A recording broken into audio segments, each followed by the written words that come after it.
এখন তো এটা আমি আপনার কাছে আসব, এতদিন ধরে অপেক্ষা করছেন, এখনো এতগুলো প্রশ্ন করেছেন, সব তো উত্তর পেলেন না, অনেক উত্তর অধরা রয়েছে। উত্তর আমরা তো হাইকোর্টের সামনে রেখেছি।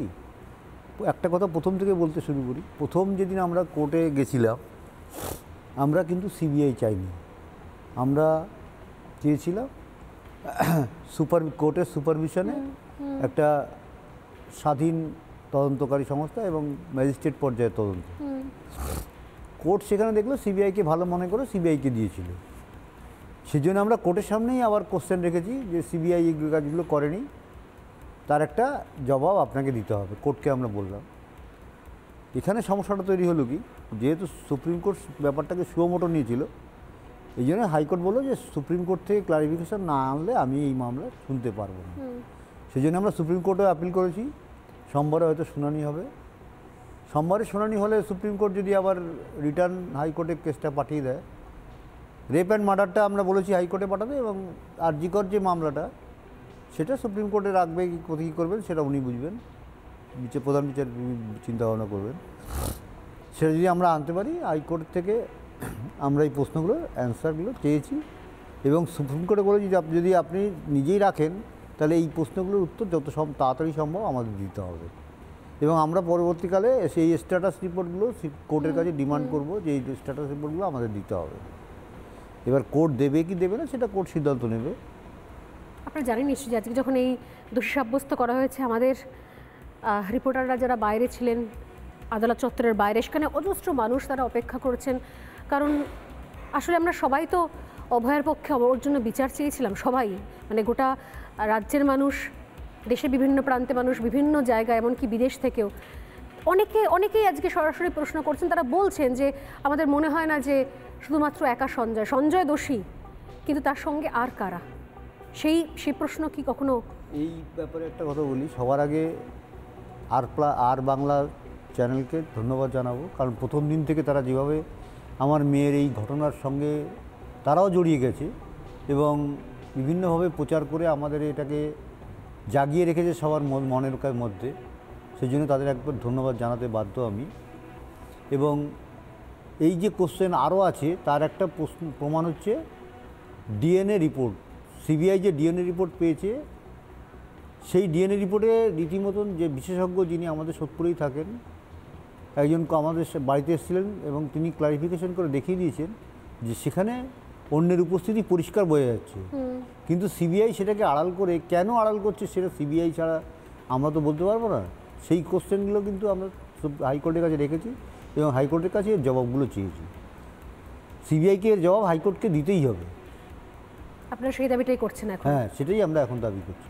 এবং লোয়ার কোর্টে যে আমরা প্রশ্ন রেখেছিলাম, লিখিত আর্গুমেন্ট দিয়েছিলাম, সেখানে আমরা অন্যের উপস্থিতি সম্বন্ধে জানিয়ে কোশ্চেন রেখেছিলাম এবং আশা করছি সোমবার দিন যে রায় বেরোবে সেখানেও আমরা তার কোনো প্রতিফলন দেখতে পাবো।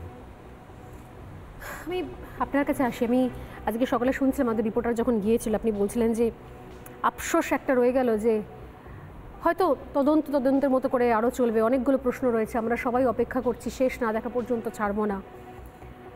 যে আফসোসের জায়গা আপনি বলছিলেন একজন মা হিসেবে, আমি জানি না যে আপনি মা হিসেবে এই রাজ্যের প্রশাসন, আরও অনেক মা যারা স্বপ্ন দেখেন, মা বাবা, যে আমার মেয়েটা ভালো রেজাল্ট করবে, ডাক্তার হবে, বড় হবে, কি বলবেন আজকের দিন তাদের জন্য?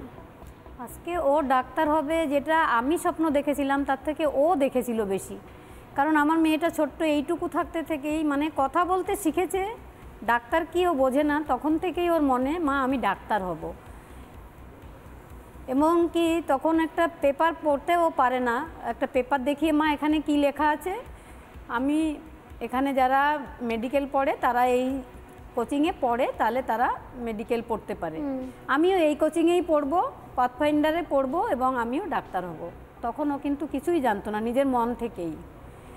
এবং আমরাও চেষ্টা করেছি সবসময় ওকে সাহায্য করার জন্য, কারণ আর ছিল ওর মেধা আর পরিশ্রম, প্রচণ্ড মেধাবী আমার মেয়ে, আর পরিশ্রম করতে ভীষণ ভালোবাসতো।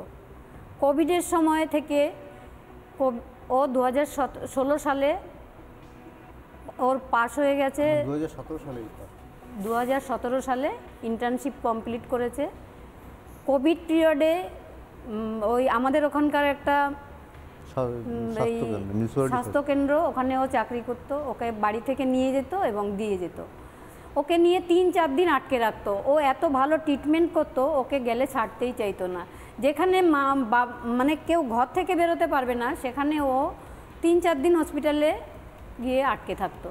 বাড়ি আসলেও দেখতাম ও রাত জেগে সমস্ত রাত ধরে প্রেসক্রিপশন করে যাচ্ছে অনলাইনে। পেশেন্টদের ফোন আসছে আর ও প্রেসক্রাইব আপনি যখন বলতেন মা হিসেবে যে কখন ফিরবি বা কখন আসবি, তখন কি কি সবসময় সান্ত্বনা দিত যে আমি ঠিক আছি, আমি ঠিক আছি। এবং রাতে তুই একটু ঘুমাবি না মা, এরা তো মানে পেশেন্ট, এটা তো আমার ডিউটি। এবং যখন ওর হয়তো একটু শরীর খারাপ, আজকে আর চেম্বারে যেতে হবে না, তখন ও বলতো মা ওরা তো আমার জন্যই বসে আছে। এবং চেম্বারের একজন কাকু, যিনি ওর চেম্বারে ডায়মন্ড চেম্বারে বসতো, ওখানে যদি 10টা পেশেন্টও দেখতো তো 5টাও পয়সা না নিয়েই দেখতো। ও আমার পয়সা লাগবে না কাকু, ছেড়ে দাও, এরা খুব গরিব, এরা ওষুধ কিনে খাক ওই পয়সাটা দিয়ে, আমার পয়সা লাগবে না।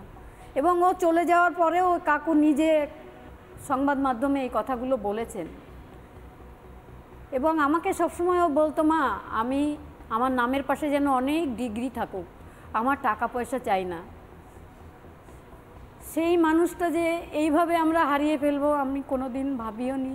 সেদিন যে ডিউটি আসবে, লাস্ট ডিউটি হবে, সেটাও আমি ভাবিনি। আরে আমরা যে এরকম দুয়ারে দুয়ারে তার জন্য বিচার, আজকে এমডি হবে, তাকে নিয়ে আমরা মিডিয়াতে বসবো, আমাদের উজ্জ্বল হবে মুখ, এমডি গোল্ড মেডেল আমি পেতে চাই, সেদিন রাতেও সে লিখে গেছিল।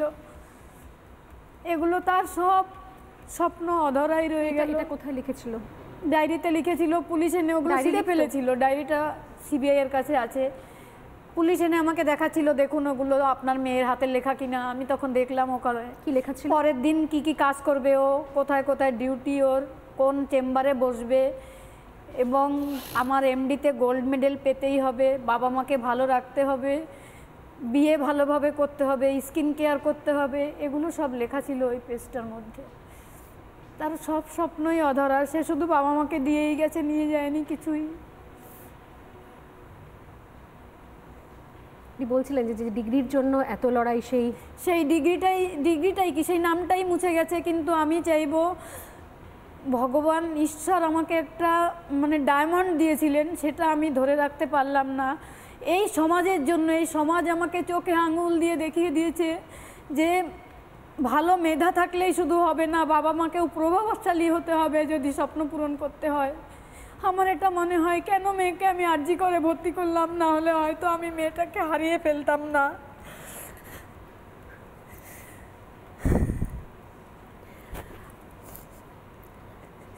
আরজি করতে চান্স পেয়েছিল মেধার জন্য, এবং আমিও সেদিন খুব খুশি হয়েছিলাম। এবং ও সেদিন বারবার আমাকে এটাই বলেছিল, মা তুমি খুশি হয়েছি তো আমি আরজি করে চান্স পেয়েছি বলে। কারণ আরজি করা আমার স্বপ্ন ছিল, ওটা ভালো হসপিটাল বলে। আগে 2 বছর আমার মেয়ে নিট পিজি দিয়েছে, কিন্তু কাউন্সেলিংয়েই বসেনি, যেহেতু ভালো জায়গায় পাবে না বলে, ভালো সাবজেক্ট পাবে না বলে। এবার 6000 র্যাঙ্ক করেছিল 2022 সালে এবং খুব খুশি হয়েছিল। আমি সব কিছু হারিয়ে ফেলেছি, শুধু তার বিচারের অপেক্ষাই আছে। আমি জানি না যে এই মানুষগুলোর কথা আমাদের বলা হয় যে সাংবাদিকদের ইমোশন থাকবে না, সাংবাদিকরা ইমোশন ছাড়া খবর পরিবেশনা করবেন, কিন্তু আসলে এমন একটা ঘটনা, এমন পরিস্থিতি থাকে যার সঙ্গে আমরা নিজেরাও খুব রিলেট করে ফেলি। সেখানে আবেগ ছাড়া কি রয়েছে? আবেগই তো রয়েছে, আর আগুন রয়েছে, যেটা আমরা নিভে দিতে চাইছি না। নানা ধরনের কন্টেন্ট দেখার জন্য লাইক করুন, শেয়ার করুন আমাদের ফেসবুক পেজ, সাবস্ক্রাইব করুন আমাদের ইউটিউব চ্যানেল। পাশাপাশি অন্যান্য ব্রেকিং নিউজের জন্য অবশ্যই চোখ রাখুন রিপাবলিক বাংলায়।